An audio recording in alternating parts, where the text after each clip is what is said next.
Thank you, Professor Gu. Distinguished guests from overseas and my dear good friends and my students and ladies and gentlemen, good morning. I'm very honored here today to share with you what we have done so far since back when we established EPA, moving from the old traditional idea of solid waste management into the sustainable materials management. So that's quite a big change since we have launched this program. And for the following 20 minutes, I'm gonna share this story, some good experience, and some interesting story with you.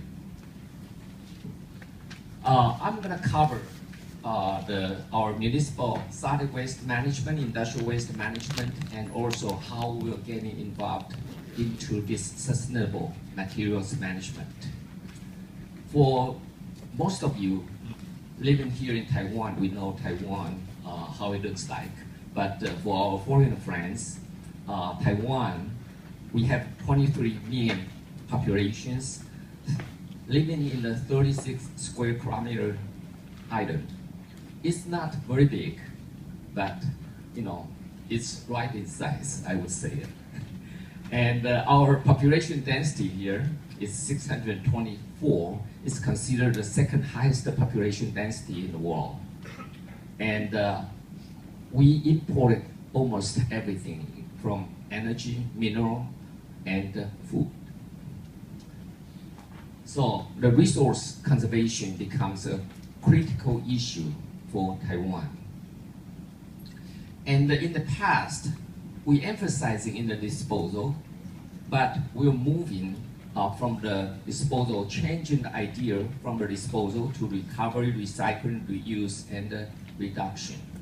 Now we are putting most of our efforts in minimizing the waste that we generated. And we also, in year of 2004, as Dr.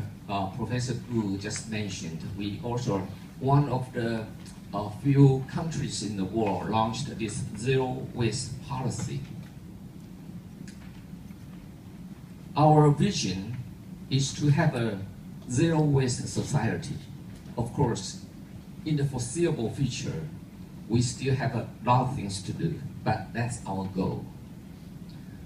The way we're approaching it, we're taking a 5R approach, like everybody knows. We started from the reduction, reuse, recycling, energy recovery, and also the land reclamation. Our goal for the time being is in year of 2016, we're gonna reduce our garbage down to 70% and recycle our waste for over 50%. For the municipal solid waste, after our daily activities, we generated the waste.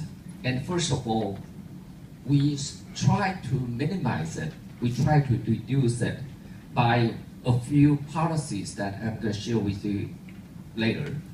But for those that we have to generate it, the waste, we separate them into the recyclable and food waste, trash, and the bulky items. We are trying to minimize the waste that we generated. We also minimize the toxicities. The way to minimize the waste, we launched these restrictions on plastic bags. We targeted 7 organizations, from the government agencies, schools, hypermarket, supermarket, chain convenience stores, and so forth. We have asked them, do not give out the free plastic bag to the customers. For the public sectors and schools, we also launched a program to ban the disposable tablewells. And also, the private restaurant, we also launched a program to encourage them to restrict the use of disposable tablewells. We also have this excessive packaging restriction launched a few years ago. we set a target to the computer software disk, the gift box, cosmetics, alcohol, beverages, and the processed food.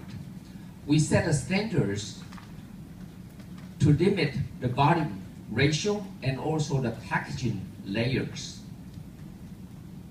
We limit the mercury content in the battery. Right now, no batteries contains more than 5 parts per million of mercury can be sold in the retail stores. And next year, the year after next, we're gonna lower the standards to 1 parts per million. And also these days, you won't be able to purchase any mercury containing thermometers in the store. Okay, this is the way that we're trying to limit, to reduce the toxicities. And for the bulky items that we have recovered, we try to repair them and sell them as a second-hand products. We also launched a website called I2So5.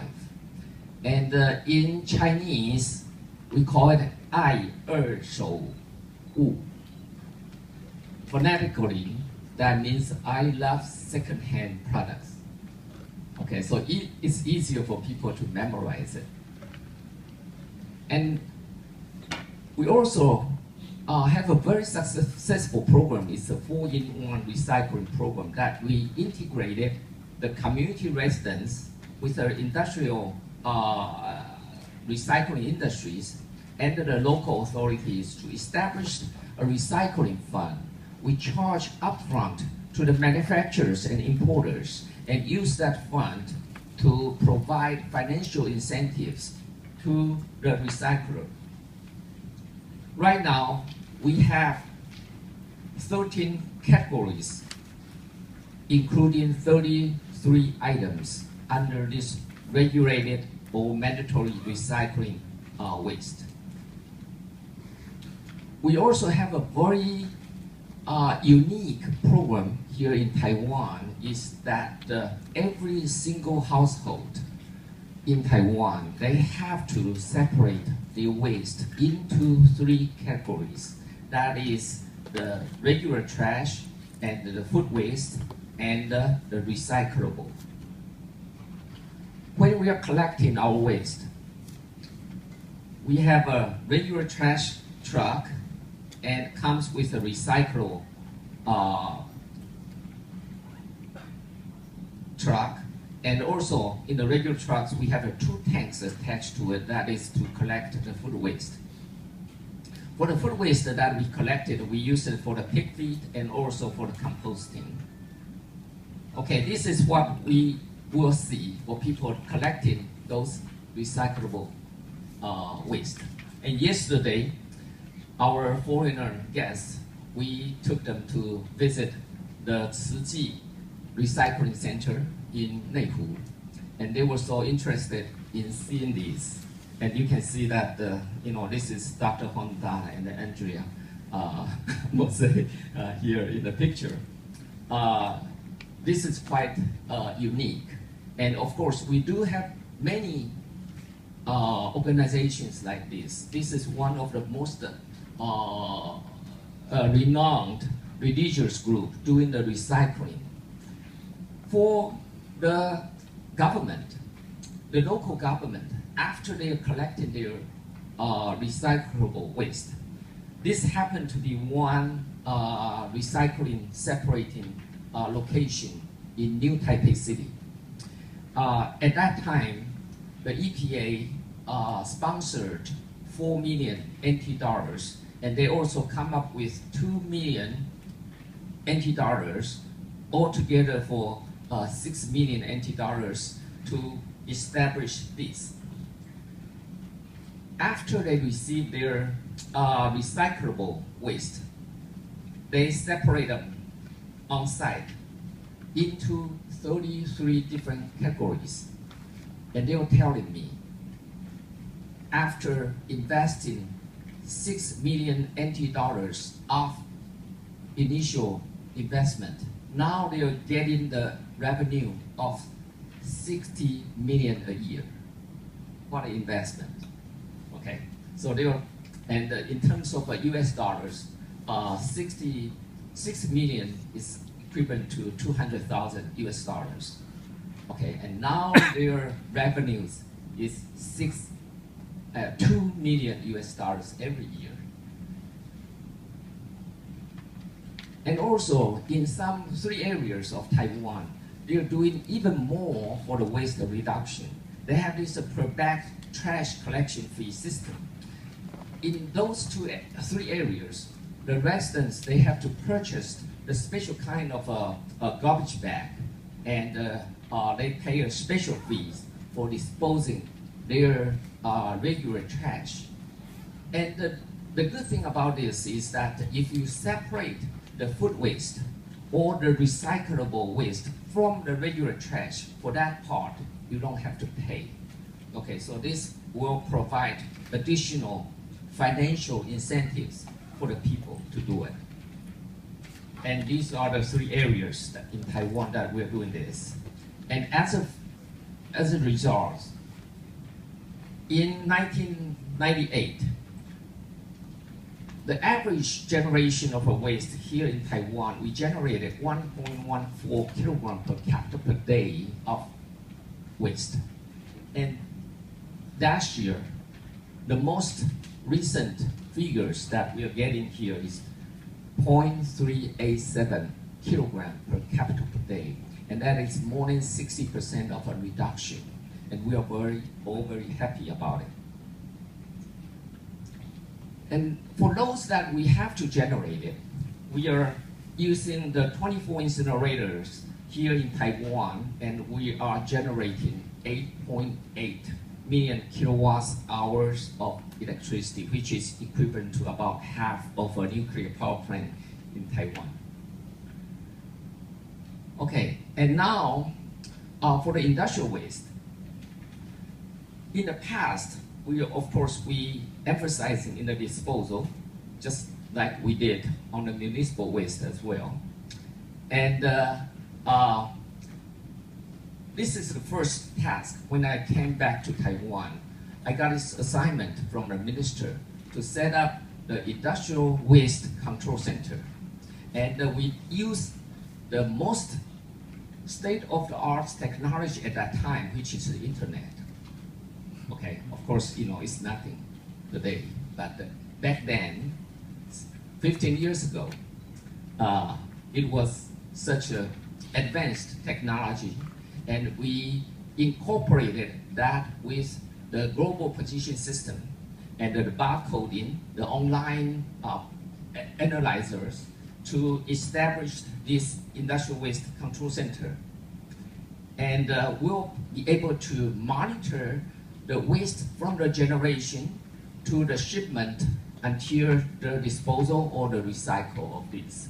And because of doing this, the industry, they will get the idea of be serious about the waste they generated, and in the way that promote the recycling of our industrial waste as well. And on the top of that, it has effectively prevent the illegal dumping from happening. And I believe that Japan was also having the same internet reporting system 1 year after us. And when they came over to see us, they say, well, we also have this industrial waste control center established in Japan. And we are very happy about it because before we were having 3,000 of illegal dumpings a year, and now we'll be able to reduce it down to less than 200 a year. So they're very, impressed with that. Okay, and now with that system, we'll be able to get all the data. Here you are seeing that most of these are 87% of the manufacturing and utility waste. And this provides a very good information for our material